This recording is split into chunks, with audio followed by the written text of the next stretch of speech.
بسم اللہ الرحمن الرحیم۔ السلام علیکم دوستو، ہم آج بتائیں گے کہ ماں کی ممتا۔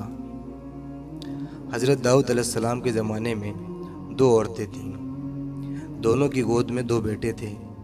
وہ دونوں کہیں جا رہی تھیں کہ راستے میں ایک بھیڑیا آیا اور ایک کا بچہ اٹھا کر لے گیا۔ وہ عورت جس کا بچہ بھیڑیا اٹھا کر لے گیا تھا، دوسری عورت کے بچے کو چھین کر بولی کہ یہ بچہ میرا ہے، بھیڑیا تیرے بچے کو اٹھا کر لے گیا ہے۔ بچے کی ماں نے کہا، بہن اللہ سے ڈر، یہ بچہ تو میرا ہے، بھیڑیا نے تیرے بچے کو اٹھایا ہے۔ ان دونوں میں جب جھگڑا بڑھ گیا تو دونوں حضرت داؤد علیہ السلام کی عدالت میں حاضر ہوئیں۔ حضرت داؤد علیہ السلام نے وہ بچہ بڑی عورت کو دلا دیا۔ حضرت سلیمان علیہ السلام کو اس بات کی خبر ہوئی تو آپ نے فرمایا، ابا جان، ایک فیصلہ میرا بھی ہے، اور وہ یہ ہے کہ چھری منگوائی جائے۔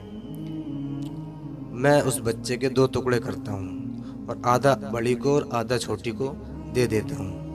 یہ فیصلہ سن کر بڑی تو خاموش رہی اور چھوٹی بولی کہ حضور، آپ بچہ بڑی کو ہی دے دیں، لیکن خدارا بچے کے ٹکڑے نہ کیجیے۔ حضرت سلیمان علیہ السلام نے فرمایا، بچہ اسی چھوٹی کا ہے جس کے دل میں ماں کی محبت پیدا ہوئی۔ چنانچہ وہ بچہ چھوٹی کو دے دیا گیا۔